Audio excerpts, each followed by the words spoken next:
It's time to get out of pocket.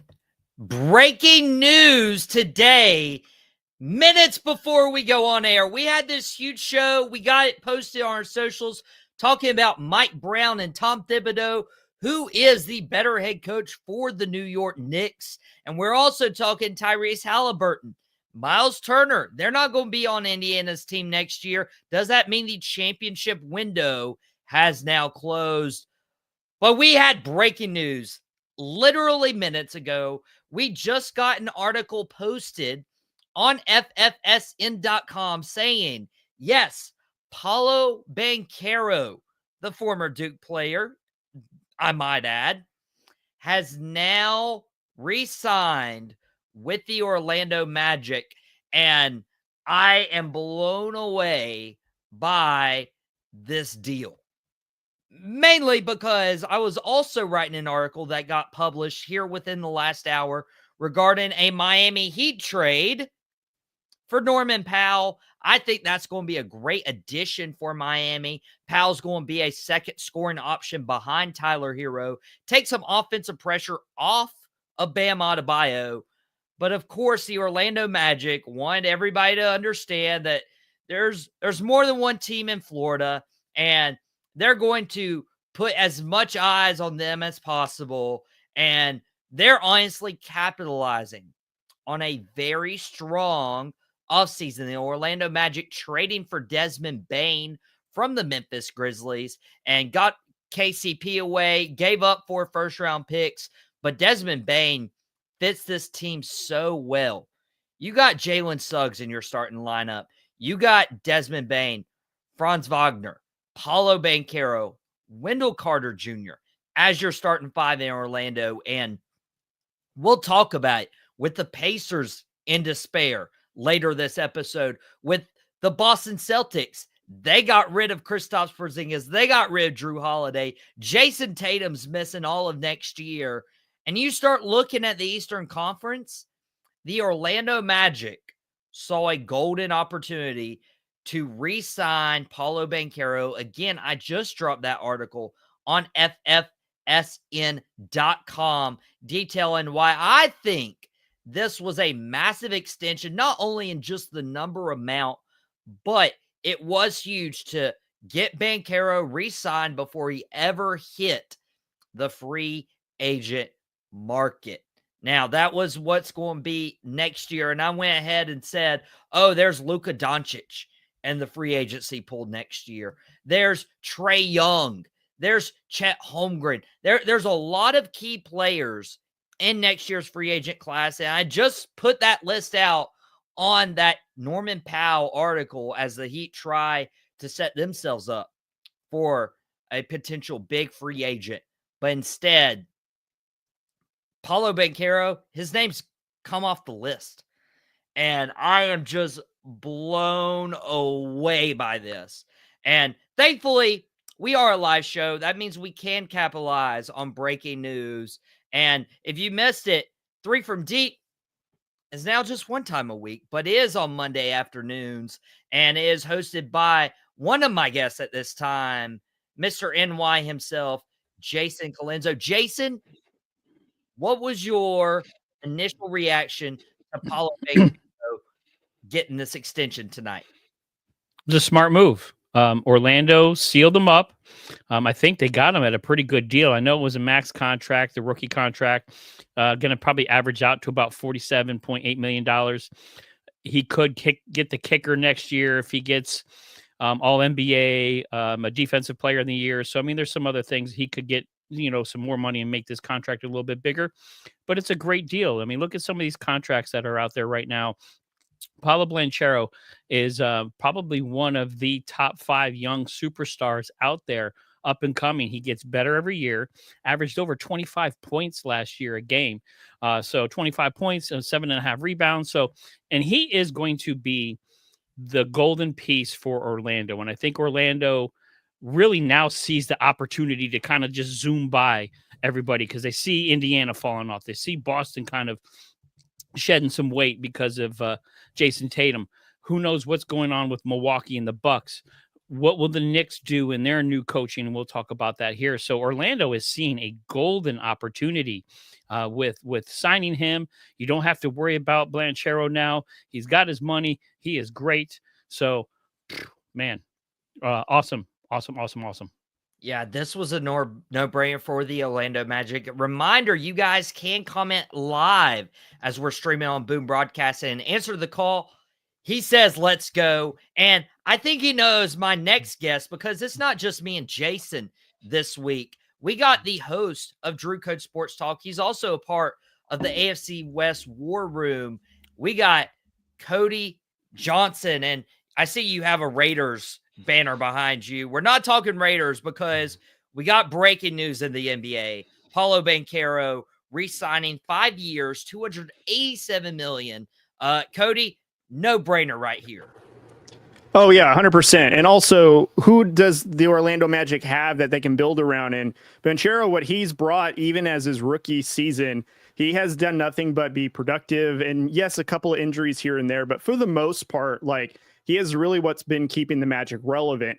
And when we look at what the Magic have done in the offseason and what they're trying to do, it's building around Banchero, which is fantastic. And it's the right move to do. Now, I think what's interesting is how can they use that money that they just gave him and build around because of the second apron and a lot of other things that may, come into factor in the next season or two.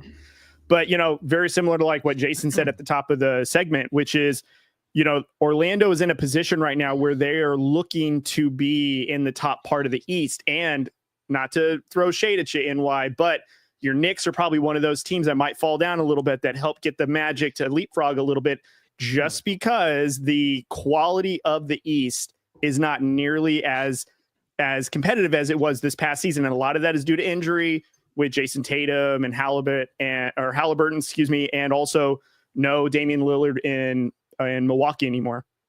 Yeah, and mouthing off with Mike, join us. MJC, Michael, Jason, Cody. Mouthing off with Mike will have his nightcap after Monday Night Raw, so we'll have to make sure we're staying on time today and answer the call. Cody has had a very busy day. Was part of the interview with Coach Dick Vermeil. That blows my mind, Cody. I'm sure you're still in shock about that. Still riding cloud nine. Honestly, when we finished recording, all of us were still like, what just happened? And it's probably the craziest scenario that we would have thought ever played out. Never would I thought doing, sports talk that I'd ever talk to Coach Vermeil. And he is every bit as advertised as he's been portrayed in whatever special that's been done about him. When his players talk about him, he is so much more than that. And it was such a fun conversation to have with him. He is such a great human being just in general.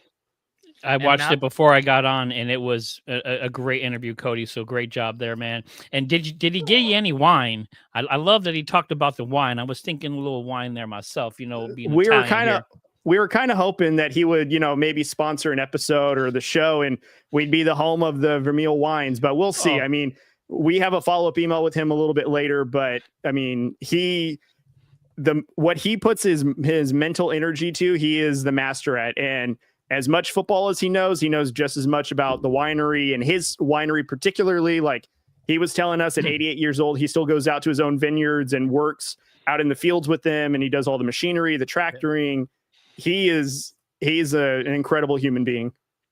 And just like Mike, I know what I'll be watching in bed tonight.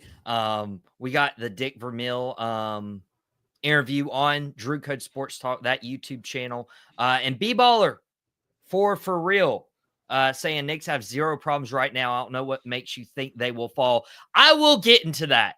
And that is the yin yang of doing a live stream, is because I didn't expect for this news to come up today, but it is here that Paolo Banchero stays in Orlando. And guys, I've had little to no time to really marinate on this move by the Orlando Magic. It was a no-brainer. Paolo Banchero is just outstanding. I wrote about it just now on ffsn.com and broke down, like, he translated his 1 year at Duke to a Rookie of the Year honors in the Orlando Magic jersey, and then he's just continued building. And then he showed up in the playoffs, even though it didn't end the way Magic fans would have wanted, but averaging 29.4 points per game, 8.4 rebounds per game, 4.2 assists per game, in just his third year in the NBA, in the postseason. Like, he elevated himself, he elevated his teammates. It was just too much to bear. So the Magic go out and get Desmond Bane from the Memphis Grizzlies. They re-signed Wagner. They have Jalen Suggs on the roster, and now they've locked Banchero up. This is the most exciting that the Orlando Magic have been since Dwight Howard was on the team and actually got his team to the finals one year. And so, guys, we've kind of talked about how the East looks really weak. Call me crazy, but you can't call me out of pocket for saying that the Orlando Magic, as much as a Heat fan I am, I believe the Orlando Magic take the next step and actually make the Eastern Conference Finals next year. Jason, I'm not out of pocket for that, am I? No, you're on the line. I'm not going to call you crazy. I do like their chances. I can see them finishing maybe second or third in the East. I think Cleveland takes a step back this year. Again, we talked about, the Celtics, Indiana, Milwaukee taking steps back here. I think the Knicks are going to kind of hover where they are because I don't think they got better or worse. We'll see if they do any other moves, but they have the tools. Look, Paolo Banchero is an amazing talent. That team is on the rise. It's got a bunch of young studs. They're to me like the Eastern Conference version of Oklahoma City Thunder. So the Thunder, lots of young players, lots of young talent, very raw, but they needed to grow a little bit, some baby steps. They had kind of before they won the championship this past year. The year before that, they got bounced in the playoffs pretty early. So Orlando, I can see them taking some steps forward. The Eastern Conference Finals or the finals, I think that's pushing it a little bit, but they are definitely going to make some noise in the East. They, barring any injuries, knock on wood. I'm getting tired of seeing these injuries here. Oh, Out of Pocket. Wow. Called you out of pocket, man. He's saying that I'm forgetting about Hawks. the Hawks. The Hawks? Ice Trey. As a Knicks fan, I can't build up the Hawks right now because Trey Young kills us in the Garden. But the Hawks are going to be up there too. I think they're on the rise. I think they're going to be third or fourth in the East, and we can kind of go over that a little bit with seeding when we talk about Indiana. But I do think Orlando's going to make some noise. I think this is the Eastern Conference version of the Oklahoma City Thunder. Watch out for the next 3 to 5 years. This team is going to be dangerous, and Paolo Banchero is going to be the man in Orlando. Now, mouthing off of Mike saying, "Come on the nightcap." I do need a nightcap. I do need a nightcap. Let me stay up past your bedtime. Stay up past my bedtime. Do it. See, I don't even know what my night until let's try to do a Friday night SmackDown nightcap, Mike. We need to get Fridays in because your boy don't work on Saturday mornings, and let me see what my people can do and get me on a nightcap maybe Friday. Get it back because I do miss the nightcap. And he's having fun. He's having fun in here. He might be out of pocket for calling me out of pocket, but Cody, I don't think I'm out of pocket for saying Orlando. They're on the rise.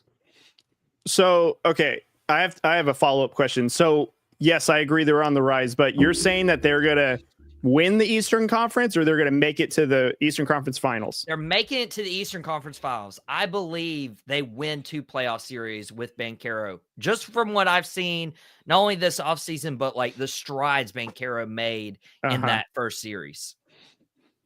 You know what? I think what's tough is they have no playoff success to say that they are going to make it to the Eastern Conference Finals, in my opinion. Like, I think that Miami will be back in the scene. I think with getting Norman Powell, that was a pretty good acquisition. And you have Hero, and you still have Adebayo. I still think that I like that team. I like to see like what Spo can do with that. I think that they will be more competitive in the East. Don't count out Philadelphia. I know that Embiid was injured. I mean, they were a playoff team. I could see them moving around some pieces and being relevant. I know, but listen, Out of pocket. Well, hold on. Way. We have an injured Celtics team. We also have an injured Pacers team. Now, I would think the Pacers are still going to be playoff relevant, but I don't think the Cavaliers are going to take that big of a step back to where Orlando is just all of a sudden going to leapfrog them.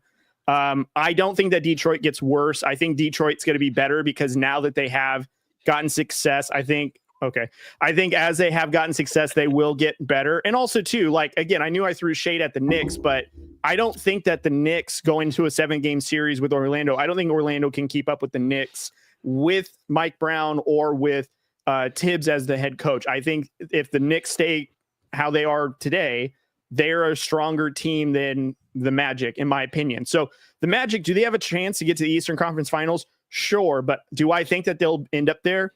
I don't, because I also don't know what they'll do when they get into the playoffs. They nearly got swept by the Celtics when they were there.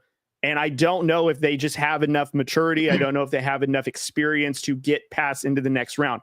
We'll see. I know that they did acquire Desmond Bane. I don't know how much better that makes them, but I don't think that the Eastern Conference is done making moves yet to just say Orlando's got it. I mean, they signed their superstar, which is what they're supposed to do, but that does not mean to me that they are contenders or someone in the East that's a threat. Like, I still think Cavaliers with the addition of Lonzo Ball is a little bit more threatening because you got Garland, you still have Donovan Mitchell. You guys, you're acting like Lonzo's like Lonzo Ball. Come on, man. First. Oh my God. First Philly. Now that. Yeah. Okay. You're drunk a little bit here. I think you're Vermeil drunk. You've been hitting that wine a little too much there, brother. I snuck it in the drink.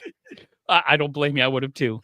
So I got Detroit Knicks in the Eastern Conference Finals next year.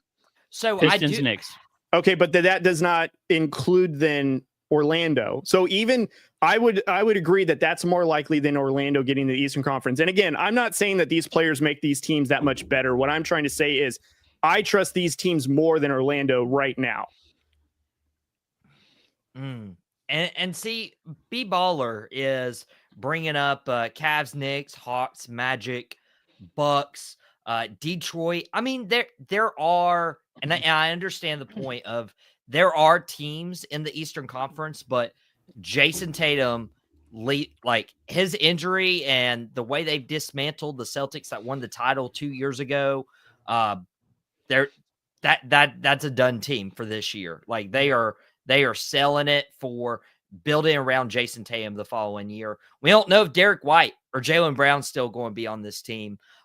You have the Indiana Pacers, which we'll talk about here soon, about Tyrese Haliburton, Myles Turner. They're gone. The Bucks, yeah, you got Myles Turner, but is Giannis happy enough to stay there? Damian Lillard's was going to miss the season anyways. He's been waived. This is just, and Cody brought up the OKC Thunder, if I'm not mistaken, if that was Cody comparing it. Jason. It was Jason. It was Jason. Jason compared them to the OKC Thunder. And I think that is a very valuable comparison because this is a team full of youth. And Cody said, like, yeah, the Magic don't have a record of playoff success, but neither did the Pacers. Neither did the Thunder before this year. And all of a sudden, we've seen them in the NBA Finals. If you have a piece to build around like Banchero and you look at how weak the East is, Cody, I'm not out of pocket. The Magic could make strides this postseason. Well, here's why I don't like the comparison with the Magic and the Thunder. Sam Presti of the Thunder is known to have built teams. He's the one that drafted the OKC's young core with James Harden, Westbrook, and Durant back then. And also there have been times where he did help facilitate getting in Paul George, Carmelo Anthony when Russ was there, and having that nucleus. Now, don't get me wrong. I'm not trying to say that OKC up to this point did everything right, but they built playoff success even when they had superstars leave and then come back. Orlando literally in the last 10 years, really since Dwight Howard, has not really been that relevant. at all. So to assume that they're going to make this huge leap into the Eastern Conference Finals is what I'm just saying. That's a little rich for my blood, just because I don't know if they can make that big of a leap this quickly. And again, they just got into the playoffs based on a play-in. They weren't even the 6th seed. They had to win 2 play-in games to get there. And it's not like that they made that much of a fuss against the Celtics. The Celtics could have swept them if they wanted to. But I just don't know if the Magic all of a sudden are going to go right into Eastern Conference Finals status after being completely sunned by the Celtics. That's all I'm saying. Now, I will say, you can say I'm out of pocket or not, but my dad, Mac, is definitely out of pocket thinking the Hornets would even touch the NBA Finals. I did make a point for an older, more defensive Dallas Mavericks team with Cooper Flagg coming in, joining the likes of Kyrie Irving, Anthony Davis, Klay Thompson, Derek Lively the second. I did make a case for the Mavs actually surprising people in spite of the Luka Doncic trade. But yeah, Charlotte, very out of pocket. B-Baller agrees. But here's what we need to focus on is B-Baller brings up, if Giannis is not happy enough to stay in Milwaukee, and we're talking about the East getting wicker, watching out for the Knicks as a landing spot. I did write on ffsn.com a article about Giannis wanting to go to a larger market. But to me, if you were to go to a larger market, you want to make sure there is stability within your organization. The New York Knicks, sorry, Jason, they don't have much stability. How do you make it to the Eastern Conference Finals and you're finally gelling and you have a coach of the caliber of Tom Thibodeau and you decide, hey, let's just axe him? I mean, you're a couple games away from the NBA Finals with Jalen Brunson, with Karl Anthony Towns, with Mikal Bridges. You went through that transition last year with losing Hartenstein, losing Julius Randle. And yeah, you're like, oh, it's the coach's fault. Let's just dismiss him. And let's bring in Mike Brown. Mike Brown has basically had the same amount of success, if not less, than Tom Thibodeau. Yeah, I mean, Mike Brown is another name. I'm not discrediting the work that Mike Brown has done in his career. Yes, he should be one of the 30 NBA coaches. But the Knicks, you had something good. And I'm just going to go ahead and say, if it's not broke, don't fix it. So Giannis probably looking at the Knicks as, you know, maybe a little bit of a circus with a little bit of talent and Jalen Brunson and company. But I think the most out-of-pocket move was dismissing Tom Thibodeau when you could have easily ran this back. Jason, you're the Knicks fan. I do want to know what you thought about this whole ordeal. There was a lot of emotion in it. I mean, to finally have a success in the playoffs and a successful season, the first time in 25 years to actually even sniff the chance at a championship was fantastic. But I think a lot of the writing was on the wall. You heard grumblings within the organization as far as players kind of didn't get along with Thibs. They really didn't like his coaching style and some of his different fans. Go B-ball. Let's go Knicks. But the X factor in this as a New York Knicks fan is their ownership. And they have probably one of the most volatile owners in sports. And I could see why they did what they did. When you have players grumbling a little bit, when you have not a lot of playoff success. Thibs has been around for a long time. Look, he was an assistant coach for 20 years. He was one of the longest tenured assistant coaches, you know, finally to break through and get a job. But James Dolan of the New York Knicks is a meddling owner. And when you have players, especially if you have star players talking about your coach behind the scenes, and you saw some of the moves during especially that Indiana Pacers series, some of the questionable moves, sitting Hart, some of the things, the way he was using Brunson, some of the play calling, some of the ISO stuff that really wasn't just working. They got out-coached and beat by the Indiana Pacers, and a lot of embarrassment too. I mean, up 20 in that first game, and then to have the ball bounce from Haliburton in, and then just get crushed in overtime. I think that was kind of the nail in the coffin. To me, Thibs is a really, really good coach, but he's 5 years and that's it. He hasn't lasted more than 5 years at any one of his stops. Minnesota didn't work out. That ended very ugly. So I kind of expected something to happen because you could kind of see the way this was going. You could see the look on Thibs's face, really. And I know he's not much for emotion, but I think he kind of knew that he wasn't going to be around after that series was over. And I do want to acknowledge some of the conversation we're having.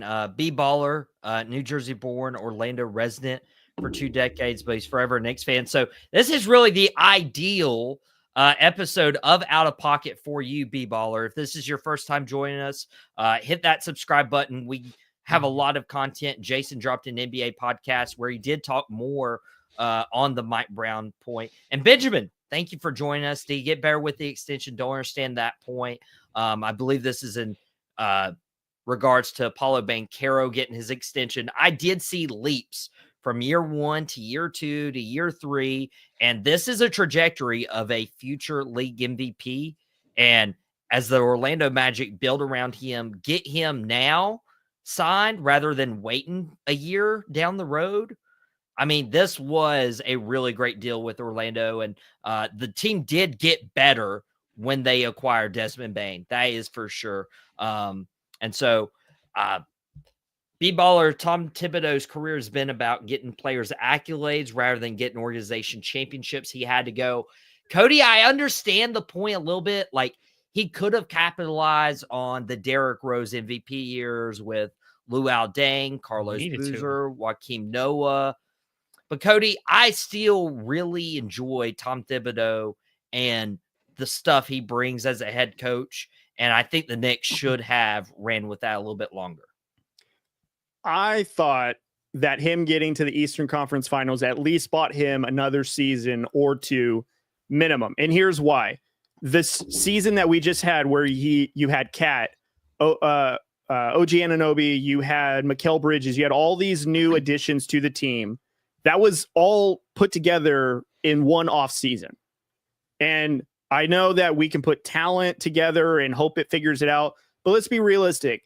Thibs was able to put this team on the court. And yes, don't get me wrong. Like, they had their offensive woes when Jalen Brunson went down with an ankle injury. They were really hurting for scoring.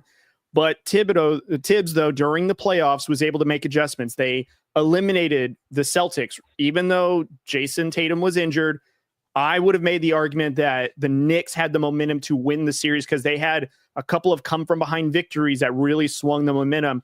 That was when their team was fully healthy. So I thought the way that this team is constructed after the offseason that they had, to give it one more season to put it all together, because even Mikal Bridges, who's known as an Iron Man, made it public of like, hey, we could really use a little bit of dialing back through the season so we have a little bit more energy towards the playoffs. And Thibs, to his credit, was listening to that a little bit and making adjustments as a coach should, and it was kind of paying off. Now, did the Pacers just have more in them? Because, again, they also had a great coach in Rick Carlisle that he was going against, former NBA champion.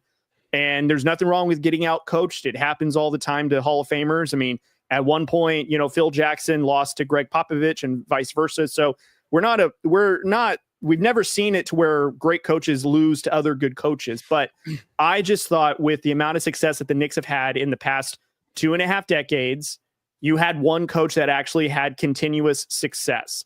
And yes, as a Lakers fan who was disappointed to get bounced in the first round, no one knows better than me of like, we had expectations, we had hope, it was taken away. I just don't agree with the whole, okay, we have to hit reset now, because that's why I'm concerned with Mike Brown. Not that I don't think he's a good coach, but I think like now he has to build that culture and continuity.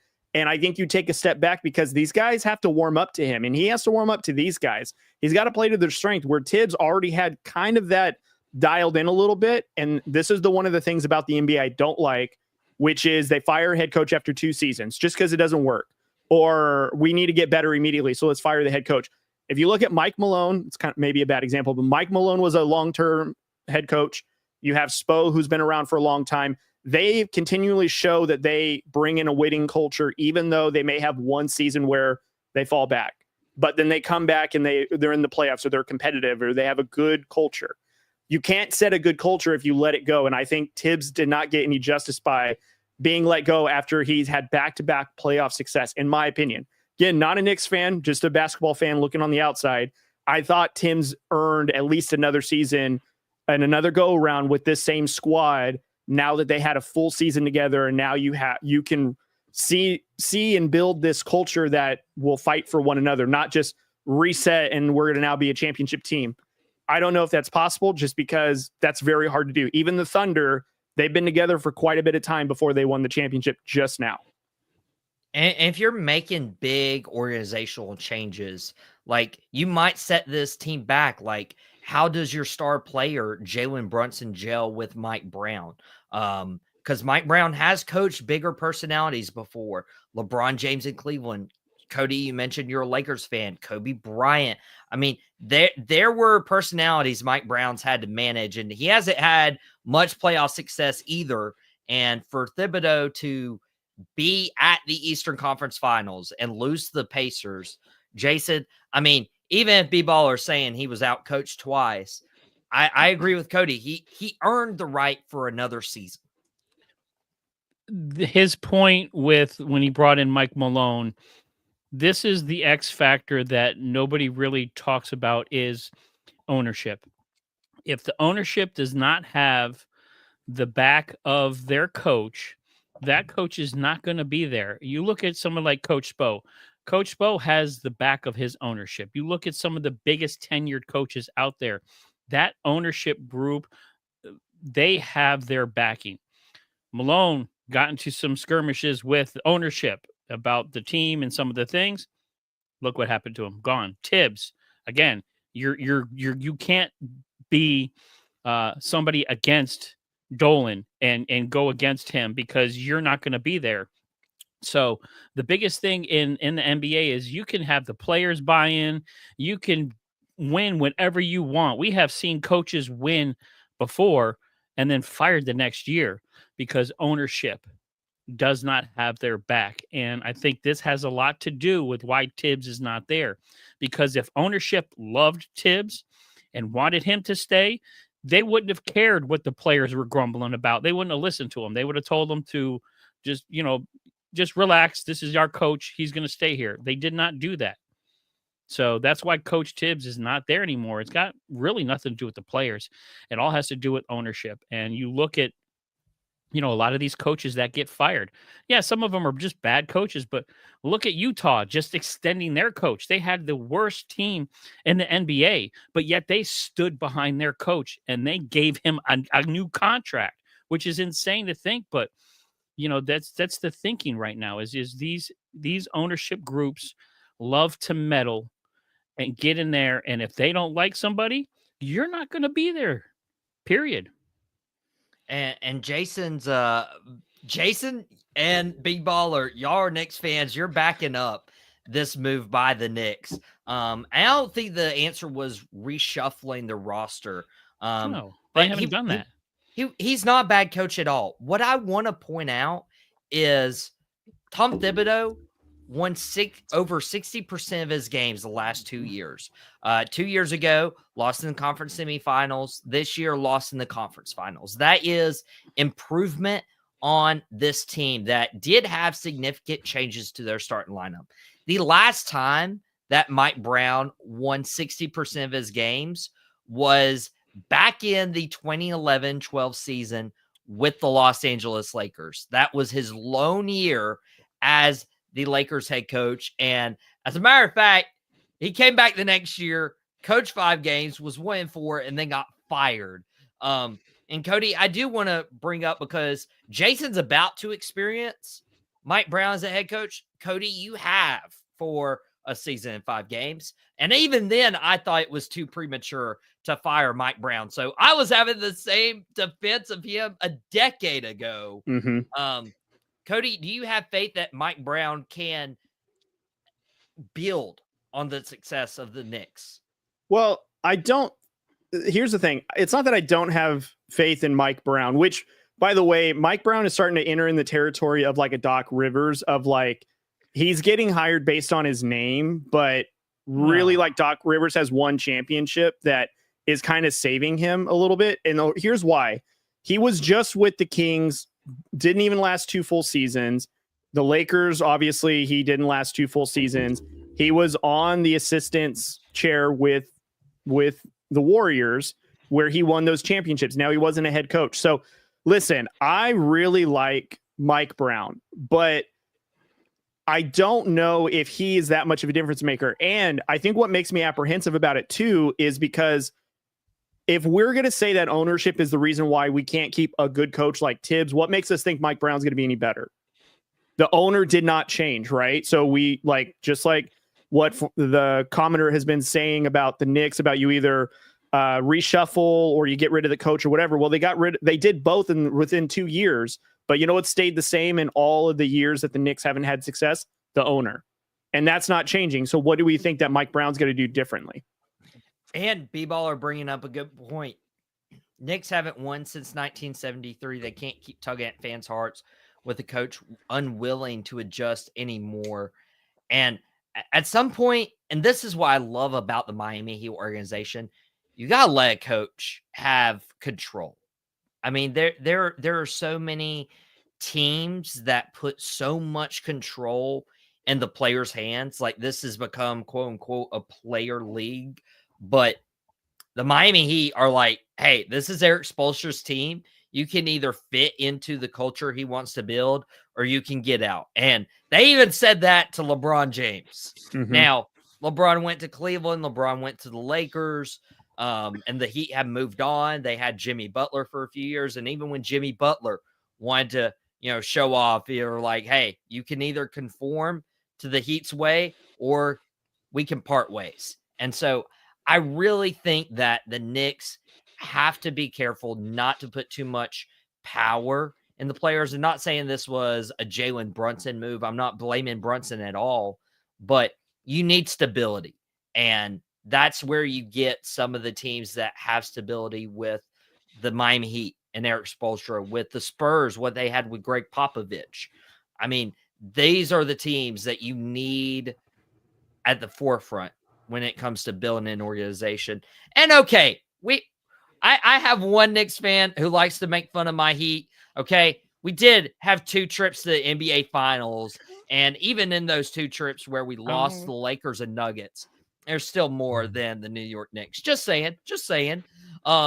But there is a team that made a trip to the NBA Finals, and quite frankly, they may not get back. It was quite a shock that the Indiana Pacers made the NBA Finals as a 4 seed. Some people could say they got kind of lucky when it came to the postseason, and they amazed me at what they were doing in the NBA playoffs. But they get past the New York Knicks in the Eastern Conference Finals, and then it looks like they're going to beat the OKC Thunder, or at least challenge them.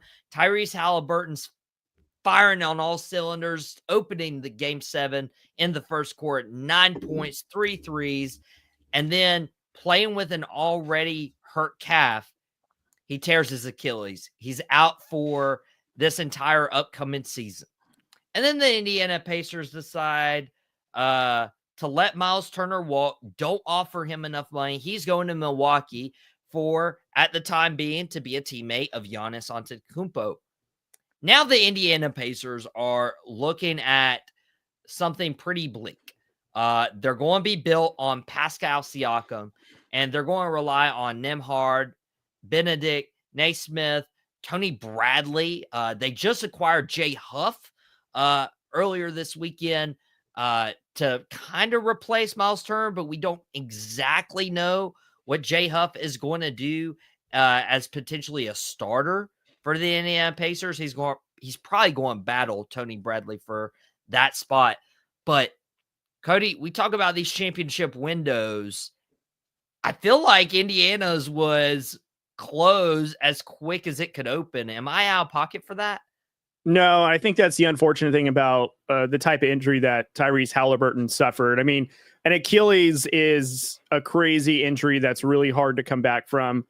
Obviously, as everyone knows, Kobe Bryant had one, towards the twilight of his career. He just never was the same getting back. KD is really the only modern player today that's kind of come back into being like somewhat of the old KD and still being a proficient scorer. But, Haliburton is 25, so we'll see, when he comes back, not next season, but the season after that, how this roster looks.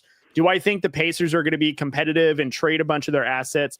Probably not. I can see maybe at the trade deadline, Siakam might be on the table just to see if they can recoup some assets to build once, Haliburton comes back healthy. Just because Siakam's going to be looking for an extension, do you really want to extend one? And, then you got to worry about Haliburton when he becomes available for an extension. So I think it's unfortunate with the type of injury. Do I think the Pacers are going to get back to the finals? Probably not, just because Haliburton in a lot of those series was the reason why they won. I mean, you can point out to several plays where if it wasn't for Haliburton in the way he was playing or facilitating or creating, plays to get an open shot, he beat majority of the opponents on the last second buzzer. And so, without Haliburton, Pacers are maybe, if they're lucky, a play-in team, if they're lucky. Now, will they tool and add some pieces? Probably, but the fact that they already lost a pretty big piece in Turner at the start of free agency, that's also tough. And I don't know a lot of people that are looking to go to Indiana right now, but, I think the Pacers are probably going to be on the outside looking in for at least a season or two until Haliburton gets back. And Jason, I mean, and you talk about they're losing Haliburton, which they're probably not in the NBA Finals without Tyrese Haliburton, especially with his clutch play. But two of their top three scorers are gone. Haliburton injured, Myles Turner to Milwaukee. They're really going to rely on Pascal Siakam, and they really haven't made any moves to compensate for losing Haliburton for this year and losing Turner long term, other than Jay Huff.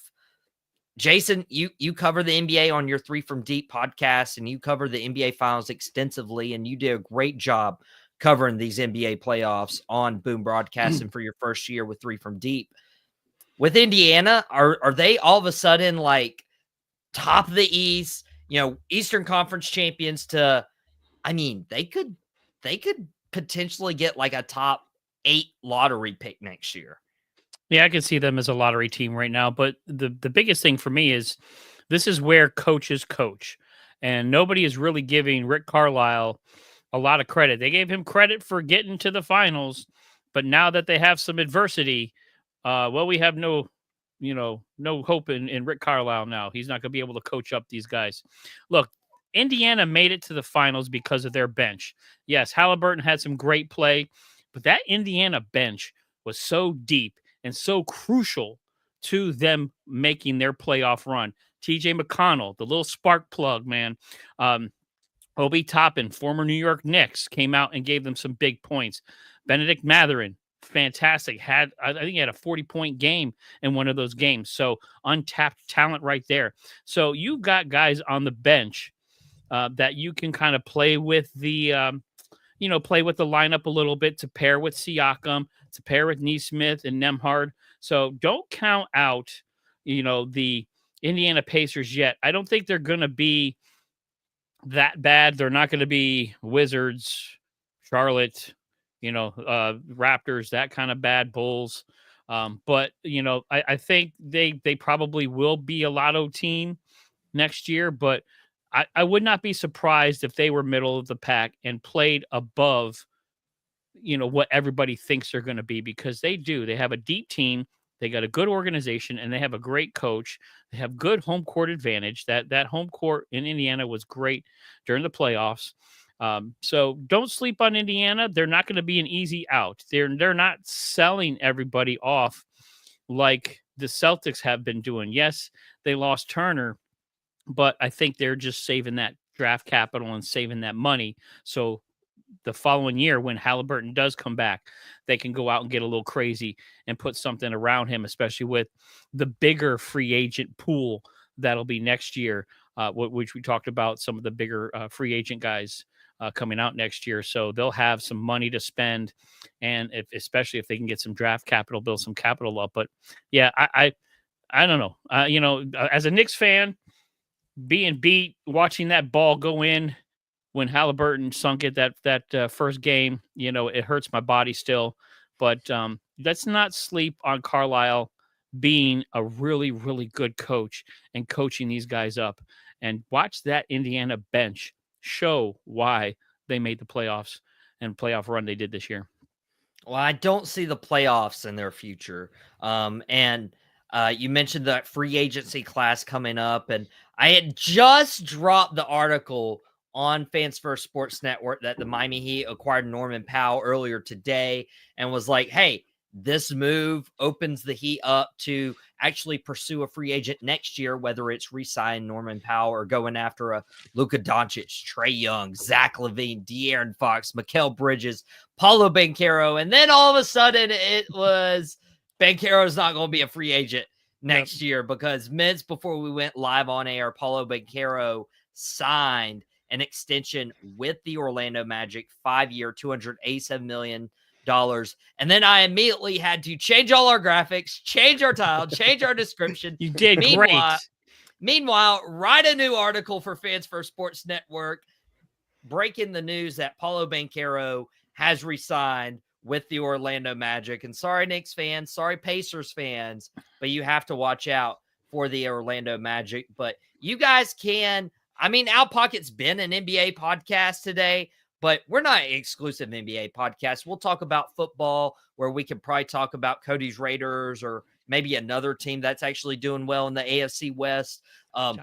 We do a lot of stuff. But Jason has the NBA covered on 3 from Deep. You dropped your episode earlier this afternoon. What can they expect? Well, I'm on there with my special guest, Mr. Podcast Mini from Quick Hits. So again, if you guys are on the Boom Broadcasting Network, make sure you check out his shows. He does a phenomenal job because he covers just about every kind of sport there is out there.